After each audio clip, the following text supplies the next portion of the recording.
નમસ્કાર વિદ્યાર્થી મિત્રો, મારું નામ ચિંતન જોશી, ધોરણ 9 વિષય વિજ્ઞાન. આજના લેક્ચર નંબર 9 માં આપનું સ્વાગત કરું છું. વિદ્યાર્થી મિત્રો,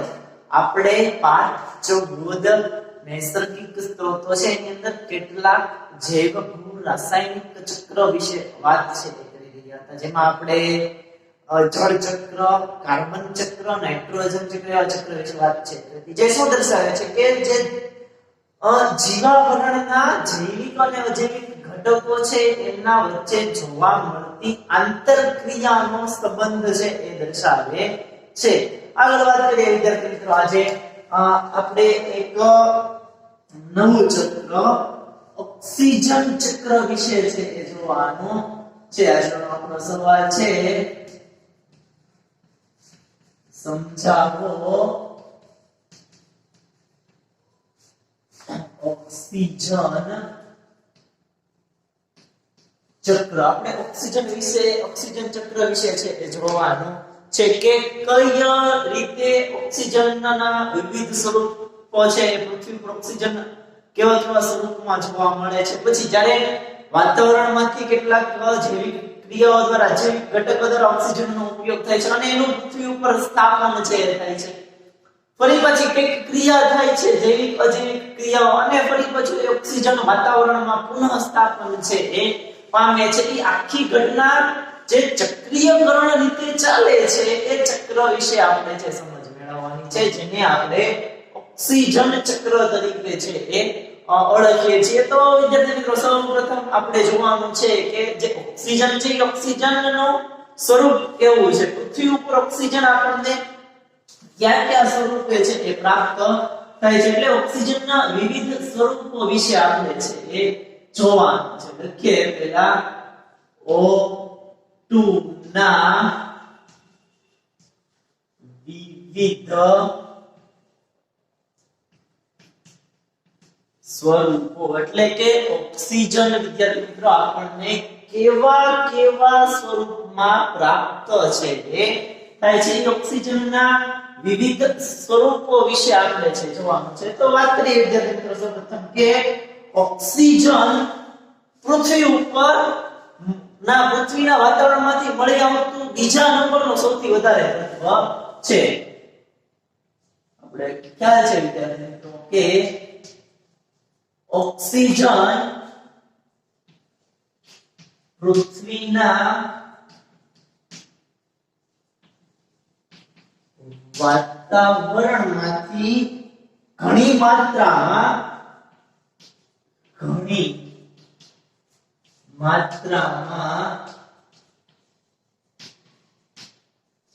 મળી આવે છે. ઘણી બધી માત્રામાં પ્રાપ્ત છે. આપણે ખબર છે કે લગભગ પૃથ્વીનું વાતાવરણ છે, પૃથ્વી ઉપર એમાં 21% ઓક્સિજન છે જોવા મળે છે, જ્યારે નાઇટ્રોજન છે પહેલા નંબર ઉપર 78% નાઇટ્રોજન છે જોવા મળે છે, અને બીજા નંબરે ઓક્સિજનનું પ્રમાણ વાતાવરણમાં છે વધારે છે, જે આપણને 21% જેટલું છે જોવા મળે છે. એટલે જોઈએ, આપણે કીધું કે ભાઈ ઓક્સિજન છે એ પૃથ્વીના વાતાવરણમાંથી ઘણી બધી માત્રામાં છે આપણને મળી આવે છે. કેવું? તો કે તેનું પ્રમાણ વાતાવરણના મૂળભૂત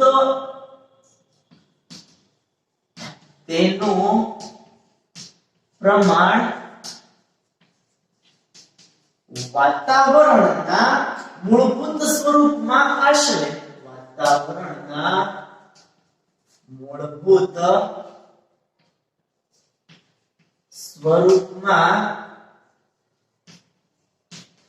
આશરે 21% જેટલું છે. એટલે કે આટલું પ્રમાણ ઓક્સિજનનું વાતાવરણમાં જોવા મળે છે. ઓક્સિજન છે એના મૂળભૂત સ્વરૂપમાં, મૂળભૂત એટલે કે વાયુ સ્વરૂપમાં વાતાવરણમાં ઓક્સિજન O2 વાયુ 21% જેટલું પ્રમાણ છે એ ધરાવે છે, જે એ તત્વ સ્વરૂપે કે વિવિધ સંયોજનોના સ્વરૂપે જુદા જુદા પ્રમાણમાં છે એ મળી આવે છે. તે જોઈએ, ઓક્સિજન વધુ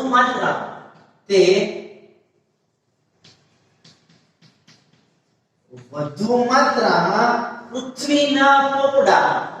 પોપડામાં પૃથ્વીના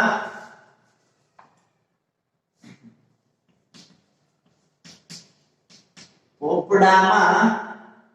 સંયોજનના સ્વરૂપમાં પૃથ્વીના પોપડામાં સંયોજનના સ્વરૂપમાં કાર્બન ડાયોક્સાઇડના સ્વરૂપે મળી આવે છે. કાર્બન ડાયોક્સાઇડના સ્વરૂપે મળી આવે છે. શું કીધું વિદ્યાર્થી મિત્રો કે જે ઓક્સિજન છે એ વધુ માત્રામાં જે પૃથ્વીનો પોપડો છે, પૃથ્વીનો ઉપરનું સ્તર એ પૃથ્વીના પોપડામાં જુદા જુદા સંયોજનો સ્વરૂપે છે મળી આવે છે. એ સંયોજનોમાં કાર્બન ડાયોક્સાઇડમાં ઓક્સિજન છે એ કાર્બન ડાયોક્સાઇડ સ્વરૂપે આપણને પૃથ્વીના પોપડામાંથી પ્રાપ્ત છે એ થાય છે. એ સિવાય ઓક્સિજન કેટલીક ધાતુ સાથે સંયોજાય અને એ ધાતુ ઓક્સાઇડના રૂપમાં આપણને છે એ મળે છે. પૃથ્વીના પોપડામાં આ ધાતુઓ અને પૃથ્વીના પોપડામાં આ ઓક્સિજન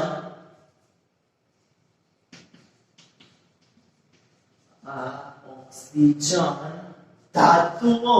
અને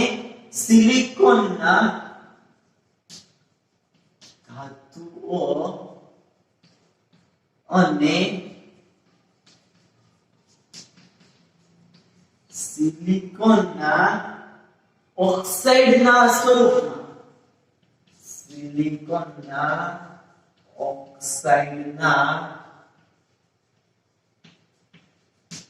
સ્વરૂપમાં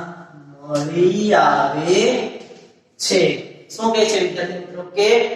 પૃથ્વીના પોપડામાં કાર્બન ડાયોક્સાઇડના સ્વરૂપમાં તો મળી જ આવે છે, પણ પૃથ્વીના પોપડામાં ઓક્સિજન છે એ કેટલીક ધાતુઓ અને સિલિકોન ઓક્સાઇડના સ્વરૂપમાં મળી આવે છે. સિલિકોન ઓક્સાઇડ ધાતુ તરીકે સોડિયમ છે, પોટેશિયમ છે, sodium oxide, potassium oxide, iron લોખંડ છે, લોખંડ આયર્ન ઓક્સાઇડ, એવા જુદા જુદા ખનિજોના સ્વરૂપમાં જુદા જુદા ધાતુ કે અધાતુ પદાર્થ છે એની સાથે સંયોજે એ ધાતુના ઓક્સાઇડ કે અધાતુના ઓક્સાઇડના સ્વરૂપમાંથી આપણને ઓક્સિજન અલગ અલગ સ્વરૂપે જુદા જુદા સ્વરૂપમાંથી પૃથ્વીના પોપડામાંથી ઓક્સિજન આપણને મળી આવે છે. આપણે ઓક્સિજનના જુદા જુદા સ્વરૂપો વિશે છે જોઈએ છે, એટલે આવી રીતે આપણને ઓક્સિજન છે એ મળી આવે છે. આગળ વાત કરીએ વિદ્યાર્થી મિત્રો તો મનુષ્ય છે એની અંદર જુદા જુદા જૈવિક અણુઓ છે જોવા મળે છે. તે જૈવિક અણુઓ જેવા કે આપણે કાર્બોદિત, પ્રોટીન, ચરબી, વિટામિન, ન્યુક્લિક એસિડ એની વાત છે કરીએ જે જુદા જુદા જૈવિક અણુઓ છે એ જૈવિક અણુઓમાં પણ આપણને ઓક્સિજન છે એ મળી આવે છે. જુદા જુદા જૈવિક અણુઓ જેવા કે કાર્બોદિત, પ્રોટીન,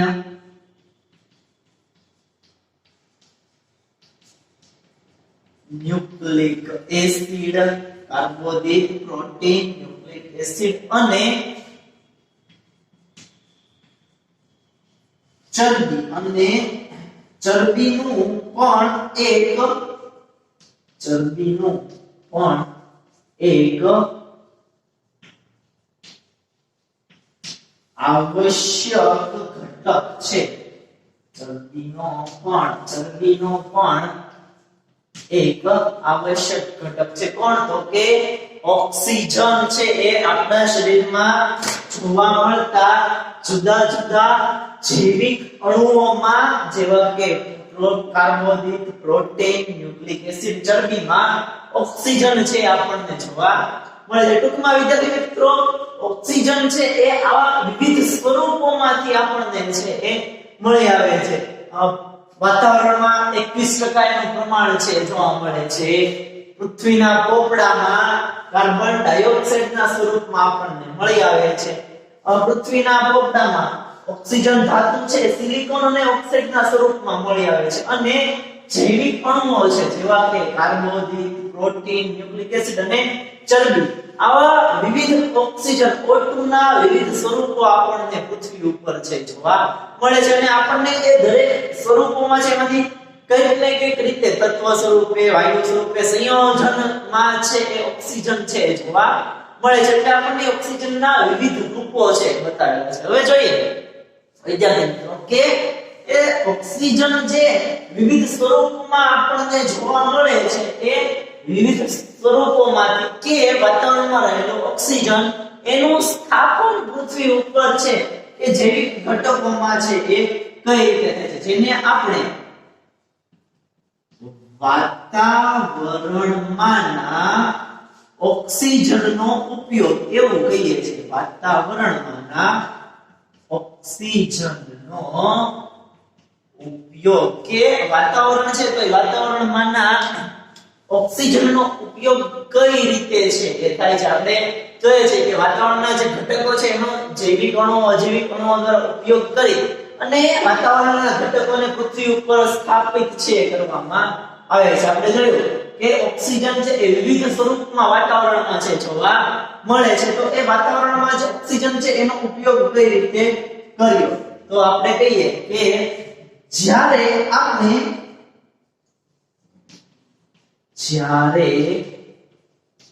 આપણે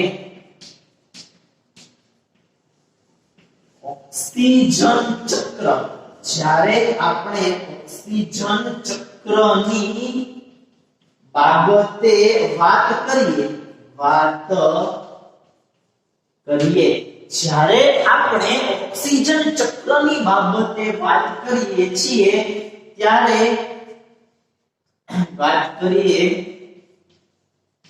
છીએ ત્યારે આપણે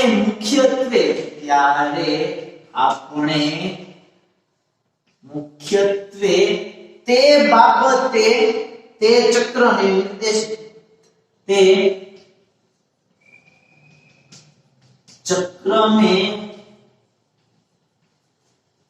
નિર્દેશિત કરે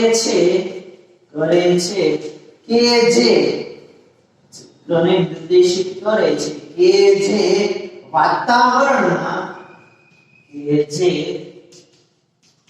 વાતાવરણમાં ઓક્સિજનનું પ્રમાણ સંતુલિત રીતે જાળવી રાખે. ઓક્સિજનનું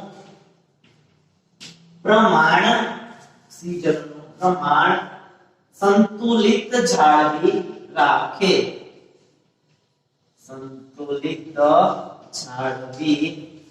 શું કહેવા માંગે છે વિદ્યાર્થી મિત્રો કે જ્યારે પણ આપણે ઓક્સિજન ચક્રની વાત કરીએ છીએ ત્યારે એવું કહીએ છીએ કે આપણે ઈ ચક્રની વાત કરીએ છીએ. એવું ચક્ર નિર્દેશિત કરે છે કે જે વાતાવરણમાં ઓક્સિજનનું પ્રમાણ છે એને સંતુલિત રીતે જાળવી રાખે. આટલું પ્રમાણ છે તો એમાં કઈ ફેરફાર જોવા મળે નહીં કારણ કે આપણે વાતાવરણમાં ઓક્સિજનનો ઉપયોગ કરીએ છીએ ફરી પાછો ઓક્સિજન વાતાવરણમાં દાખલ કરીએ છીએ ત્યારે એ ચક્ર દરમિયાન ઓક્સિજનનો ક્યાંય વ્યય થવો ન જોઈએ. ઓક્સિજન તત્વ છે એનું પ્રમાણ જે સંતુલિત પ્રમાણ છે સંતુલિત પ્રમાણ વાતાવરણમાં છે એ જળવાવું જોઈએ. એવા ચક્રની આપણે વાત છે કરીએ છીએ કે જે વાતાવરણમાં ઓક્સિજનનું સંતુલિત પ્રમાણ છે એ જાળવી રાખે છે. આગળ વાત કરીએ વિદ્યાર્થી મિત્રો કે વાતાવરણમાંના ઓક્સિજનનો ઉપયોગ 3 ક્રિયામાં થાય છે. વાતાવરણમાંના ઓક્સિજનનો ઉપયોગ 3 ક્રિયામાં થાય છે. કઈ 3 ક્રિયા વિદ્યાર્થી મિત્રો જોઈએ આપણે કે વાતાવરણમાં ઓક્સિજનનો ઉપયોગ 3 ક્રિયામાં થાય છે. શ્વસન, દહન અને નાઇટ્રોજન ઓક્સાઇડના નિર્માણ. શ્વસન, દહન અને નાઇટ્રોજન ઓક્સાઇડના નિર્માણમાં જ્યારે આપણે શ્વાસોશ્વાસની ક્રિયા કરીએ છીએ ત્યારે આપણને સૌને ખ્યાલ છે આપણે વાતાવરણમાં ઓક્સિજન લઈએ છીએ અને કાર્બન ડાયોક્સાઇડ છે એ બહાર છે કરીએ છીએ ત્યારે આપણે વાતાવરણમાં ઓક્સિજનનો ઉપયોગ છે કરીએ છીએ ત્રણ ક્રિયામાંથી એક ક્રિયા શ્વસનની ક્રિયા બીજી દહનની ક્રિયા છે જ્યારે આપણે કોઈ પણ વસ્તુને સળગાવીએ છીએ દહન કરીએ છીએ ત્યારે એ વસ્તુ ત્યારે જ સળગશે ઓક્સિજન છે એ હાજર હોય ત્યારે એટલે કે કોઈ પણ વસ્તુ આપણે જ્યારે એનું દહન કરીએ છીએ ત્યારે ઓક્સિજનની હાજરીમાં એનું દહન છે એ થાય છે એટલે દહનની ક્રિયા માટે જવાબદાર છે ઓક્સિજન આપણે વાતાવરણમાં ઓક્સિજનનો ઉપયોગ કરીએ છીએ અને વીજળીના ચમકારા દરમિયાન નાઇટ્રોજનનું નાઇટ્રોજન ઓક્સાઇડના સ્વરૂપમાં રૂપાંતર થાય છે આપણે ગણવાનું ત્યારે વાતાવરણમાં ઓક્સિજનનો ઉપયોગ નાઇટ્રોજનને નાઇટ્રોજન ઓક્સાઇડના રૂપમાં ફેરવવા માટે કરવામાં આવે છે આવી ત્રણ રીત છે જેમાં વાતાવરણમાંના ઓક્સિજનનો ઉપયોગ છે એ કરવામાં આવે છે હવે આપણે જોવાનું છે આપણે વાતાવરણમાં ઓક્સિજનનો ઉપયોગ તો કરી લીધો છે પણ એવી કઈ ક્રિયા છે જેના દ્વારા ઓક્સિજન છે એ ફરી પાછો વાતાવરણમાં મુક્ત છે એ થઈ જાય છે એટલે આપણે એના વિશે જોવાનું છે કે એવી કઈ ક્રિયા છે જેનાથી આપણે જે આ ઓક્સિજનનો ઉપયોગ કર્યો છે અને અણુ સંયોજનો બન્યા છે અને ફરી પાછો તે ઓક્સિજન છે એ વાતાવરણમાં પુનઃ સ્થાપિત છે એ ફરી પાછો વાતાવરણની અંદર દાખલ છે એ કઈ રીતે થાય છે એના વિશે આપણે છે એ જોવાનું છે વિદ્યાર્થી મિત્રો આપણે ઓક્સિજનના સ્વરૂપો અને એનું સ્થાપન એનો ઉપયોગ કઈ રીતે થાય છે એના વિશે આપણે જોવાનું છે કે વાતાવરણમાં O2 નું પુનઃ સ્થાપન કઈ રીતે થાય છે વાતાવરણમાં O2 નું પુનઃ સ્થાપન એટલે કે આપણે જે ઓક્સિજનનો ઉપયોગ કર્યો છે એ ઓક્સિજન વાતાવરણમાં ફરી પાછો કઈ રીતે દાખલ છે એ થાય છે એના વિશે આપણે છે એ જોવાનું છે જોઈએ વિદ્યાર્થી મિત્રો કે જે વાતાવરણીય ઓક્સિજન છે એ કઈ રીતે પાછો છે એ વાતાવરણમાં પુનઃ સ્થાપિત છે એ થાય છે તો જોઈએ વિદ્યાર્થી મિત્રો કે વાતાવરણમાં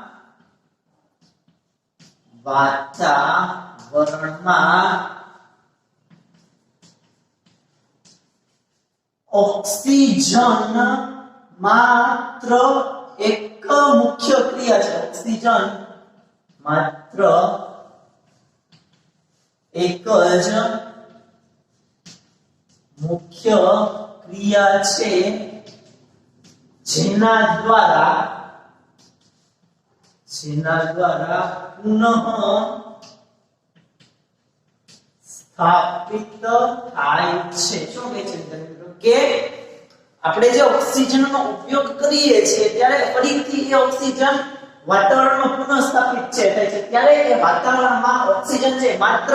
એક જ એવી મુખ્ય ક્રિયા છે કે જેના દ્વારા છે એ વાતાવરણમાં ઓક્સિજન છે શું થાય છે પુનઃ સ્થાપિત છે થાય છે ફરી પાછો સ્થાપિત થાય છે એ ક્રિયા કઈ એના વિશે આપણે છે એ જોવાનું છે પ્રકાશ સંશ્લેષણ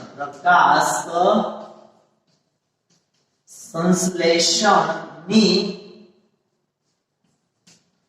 ક્રિયા જેના દ્વારા વાતાવરણમાં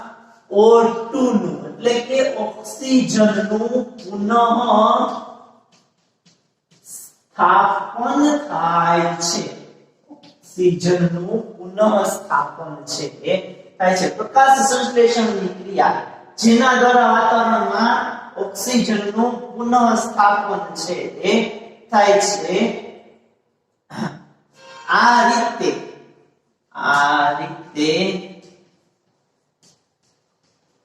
કુદરતમાં ઓક્સિજન ચક્રની રૂપરેખા બને છે ઓક્સિજન ચક્રની રૂપરેખા બને છે શું કીધું વિદ્યાર્થી મિત્રો કે ઓક્સિજન છે એનું વાતાવરણમાં પુનઃસ્થાપન કરવું છે તો ફક્ત એક જ ક્રિયા છે એક ક્રિયા દ્વારા પુનઃસ્થાપિત છે એટલે છે એ ક્રિયા કઈ તો કે પ્રકાશ સંશ્લેષણની જેના દ્વારા વાતાવરણમાં O2 પુનઃસ્થાપન થાય છે પ્રકાશ સંશ્લેષણની ક્રિયામાં શું થાય છે આપણને સૌને ખ્યાલ છે કે જે વનસ્પતિ લીલી વનસ્પતિ છે ક્લોરોફિલ હરિત કણ છે ધરાવતી હોય છે એ સૂર્યપ્રકાશની હાજરીમાં કાર્બન ડાયોક્સાઇડનો ઉપયોગ કરી પોતાનો ખોરાક જાતે બનાવે છે એ ક્રિયાને આપણે પ્રકાશ સંશ્લેષણની ક્રિયા છે કહીએ છીએ એ દરમિયાન ગ્લુકોઝના અણુનું નિર્માણ છે એ થાય છે ત્યારે બને છે એ ઘટના કે જ્યારે વનસ્પતિ કાર્બન ડાયોક્સાઇડનો ઉપયોગ કરે છે અને સાથે સાથે ઓક્સિજન છે એને મુક્ત છે કરે છે અને એ ઓક્સિજન છે ક્યાં સ્થાપિત થાય છે તો કે વાતાવરણની અંદર ઓક્સિજનનું સ્થાપન છે થાય છે એટલે પેલા આપણે ઓક્સિજનને વાતાવરણમાંથી છે એનો ઉપયોગ કરી મેળવીએ છીએ શ્વસનની ક્રિયા દહનની ક્રિયા અને ત્રીજી હતી નાઇટ્રોજન ઓક્સાઇડના રૂપમાં આપણે ઓક્સિજનનો ઉપયોગ કરીએ છીએ ત્રણ ક્રિયા દ્વારા ઉપયોગ કરીએ છીએ અને ફક્ત એક જ ક્રિયા છે પ્રકાશ સંશ્લેષણની ક્રિયા જેના દ્વારા વાતાવરણમાં ઓક્સિજન છે એ પુનઃ સ્થાપિત છે એ થાય છે લીલી વનસ્પતિઓ છે એ સૂર્યપ્રકાશની હાજરીમાં પ્રકાશ સંશ્લેષણની ક્રિયા કરે ત્યારે જે ગ્લુકોઝનો અણુ બનાવે છે એ દરમિયાન લીલી વનસ્પતિ કાર્બન ડાયોક્સાઇડ વાયુનો ઉપયોગ કરે છે અને ઓક્સિજનને છે એ વાતાવરણમાં પુનઃ સ્થાપિત છે કે કરે છે એમ આખી ચક્રીય ઘટના છે ચાલ્યા રાખે છે આપણે ઓક્સિજનના વિવિધ સ્વરૂપો અને વાતાવરણમાં ઓક્સિજન છે એનો ઉપયોગ છે કરીએ છીએ અને ફરી પાછું એ ઓક્સિજન છે એ કોઈ ક્રિયા દ્વારા પ્રકાશ સંશ્લેષણ અથવા તો જેને આપણે કેટલીક જૈવિક કે ભૌતિક ક્રિયા છે કહીએ છીએ એના દ્વારા ફરી પાછો વાતાવરણમાં છે એ જતો રહે છે આ સમગ્ર ચક્રીય ઘટના છે કે સમગ્ર જે રૂપરેખા છે એને કુદરતમાં જે બનતી ઘટના છે રૂપરેખા એને ઓક્સિજન ચક્રની રૂપરેખા કહે છે જેમાં ઓક્સિજનનો ઉપયોગ થાય છે અને ફરી પાછો ઓક્સિજન છે પુનઃ સ્થાપિત થાય છે આખી રૂપરેખા ઓક્સિજન ચક્ર તરીકે ઓળખવામાં આવે છે વિદ્યાર્થી મિત્રો કે એ આખું ચક્ર છે એ ચક્ર કઈ રીતે છે એ ચાલે છે તો પહેલા શું થાય છે કે વાતાવરણીય ઓક્સિજન છે એ જોવા મળે છે ત્યાં શું હોય છે વાતાવરણીય ઓક્સિજન જે O2 ના સ્વરૂપમાં છે એ આપણને જોવા મળે છે વાતાવરણીય ઓક્સિજન જોવા મળે છે એ વાતાવરણીય ઓક્સિજન છે અને એ સિવાય કેટલાક સંયોજનો છે જેને આપણે હમણાં જોયું કેટલાક જૈવિક અણુઓ ગ્લુકોઝ સુક્રોઝ ચરબી પ્રોટીન કાર્બોદિત છે તો એમાં પણ શું જોવા મળે છે કાર્બનિક અણુઓ જેને કહેવાય છે કાર્બનિક અણુઓ એમાં પણ ઓક્સિજન છે એ જોવા મળે છે કાર્બનિક અણુઓ જેમાં ગ્લુકોઝ છે વચ્ચે C6H12O6 સ્વરૂપે છે એ જોવા મળે છે કાર્બનિક અણુઓ જેમાં ગ્લુકોઝ છે જોવા મળે છે હવે ક્રિયા કઈ થાય છે આપણે ઓક્સિજનનો ઉપયોગ કરીએ છીએ ત્યારે આપણે શું કરીએ છીએ તો આપણે હમણાં જોયું કે શ્વસનની ક્રિયા થાય છે શ્વસનની ક્રિયા થાય ત્યારે આપણે એનો ઉપયોગ છે એ કરીએ છીએ શેનો ઉપયોગ કરીએ છીએ આ વાતાવરણના ઓક્સિજનનો ઉપયોગ અને કાર્બનિક અણુઓનો ઉપયોગ છે એ શ્વસનની ક્રિયામાં થાય છે આપણે આગળ વાત કરી હતી કે ગ્લુકોઝના અણુ છે એ તૂટે ત્યારે એમાંથી જે ઊર્જા મુક્ત થાય છે ઊર્જા મુક્ત કરવા માટે ઓક્સિજનની જરૂર છે એ પડે છે આપણે શ્વસન કરીએ ત્યારે ઓક્સિજન ગ્રહણ છે કરીએ છીએ અને કાર્બન ડાયોક્સાઇડ છે એ બહાર છે કાઢીએ છીએ ત્યારે ઓક્સિજનનો ઉપયોગ કરી અને આપણે કાર્બનિક અણુઓને છે એ તોડીએ છીએ શ્વસન દરમિયાન શું મુક્ત થાય છે તો કે CO2 કાર્બન ડાયોક્સાઇડ અને પાણી H2O છે એ મુક્ત થાય છે શ્વસન દરમિયાન આ બે વસ્તુ છે એ મળે છે CO2 અને H2O પાણી છે એ મુક્ત છે એ થાય છે પછી એક ઘટના બની કઈ ઘટના તો કે પ્રકાશ સંશ્લેષણની ક્રિયા આપણે જોઈ પ્રકાશ સંશ્લેષણ એ ક્રિયામાં શું થાય છે CO2 અને H2O નો ઉપયોગ છે એ કરવામાં આવે છે જે ઉત્પન્ન થતા કાર્બન ડાયોક્સાઇડ અને પાણી છે એનો ઉપયોગ પ્રકાશ સંશ્લેષણની ક્રિયામાં થાય છે એમાંથી ફરી પાછું શું થાય છે વાતાવરણમાં ઓક્સિજન છે એ મુક્ત છે એ થઈ જાય છે આને શું કહેવાય છે ઓક્સિજન ચક્ર છે એ કહે છે વિદ્યાર્થી મિત્રો. જોઈએ ફરીથી ઓક્સિજન ચક્ર કે શું વાતાવરણમાં ઓક્સિજન અને કાર્બનિક અણુઓ જે આપણા શરીરની અંદર રહેલા છે એ વાતાવરણમાં ઓક્સિજન અને કાર્બનિક અણુઓ એનો ઉપયોગ કઈ ક્રિયામાં થાય છે તો કે શ્વસનની ક્રિયામાં. આપણે જે શ્વાસોચ્છ્વાસની ક્રિયા કરીએ છીએ ત્યારે ઓક્સિજન અને કાર્બનિક અણુનો ઉપયોગ કરીએ છીએ. ઓક્સિજનની હાજરીમાં અને કાર્બનિક અણુઓને તોડવામાં આવે છે એટલે ત્યારે આ બંનેનો ઉપયોગ આપણે કરીએ છીએ. એ દરમિયાન શું થાય છે કે શ્વસન દરમિયાન પાણી અને કાર્બન ડાયોક્સાઇડ વાયુ ઉત્પન્ન છે એ થાય છે. હવે એ કાર્બન ડાયોક્સાઇડ ને પાણીની મદદથી સૂર્યપ્રકાશની હાજરીમાં પાણી એટલે કે જે વાતાવરણમાં બાષ્પ છે જોવા મળે છે બાષ્પ સ્વરૂપનું H2O અને કાર્બન ડાયોક્સાઇડ એનો ઉપયોગ વનસ્પતિઓ પ્રકાશ સંશ્લેષણની ક્રિયા માટે છે એ કરે છે અને એમાંથી કાર્બનિક અણુઓ છે એ બનાવે છે. શું બનાવે છે? એમાંથી પ્રકાશ સંશ્લેષણની ક્રિયા કરે છે અને ફરી પાછા કાર્બનિક અણુઓ છે એ બનાવે છે. ત્યારે આપણે હમણાં જોયું કે પ્રકાશ સંશ્લેષણની ક્રિયા થાય અને વાતાવરણમાં ફરી પાછો ઓક્સિજન છે એ મુક્ત થાય છે. આવી ચક્રીય ઘટના વાતાવરણમાં ઓક્સિજનનો ઉપયોગ થાય છે, સંયોજનો બને અને ફરી પાછી ક્રિયા દ્વારા વાતાવરણમાં પાછો ઓક્સિજન છે એ મુક્ત છે થઈ જાય છે. આખી ચક્રીય ઘટના છે એ ઓક્સિજન ચક્રના સ્વરૂપમાં છે જોવા મળે છે. તો વિદ્યાર્થી મિત્રો અહીંયા આપણે જે જૈવ ભૂરાસાયણિક ચક્ર છે ચાર પ્રકારના જળ ચક્ર, નાઇટ્રોજન ચક્ર, કાર્બન ચક્ર અને ઓક્સિજન ચક્ર એ ચારે ચાર જૈવ ભૂરાસાયણિક ચક્ર આપણે અહીંયા પૂર્ણ છે કરીએ છીએ. સાથે સાથે આજનો લેક્ચર પણ આપણે છે અહીંયા પૂર્ણ કરીએ છીએ. હોમવર્કમાં આ સવાલનો જવાબ આજે લખાવેલો છે એ એક વખત લખવાનો અને પાકો છે એ કરવાનો છે. આગળનો છે એ આપણે નેક્સ્ટ લેક્ચર થી અભ્યાસ છે એ કરીશું. Thank you.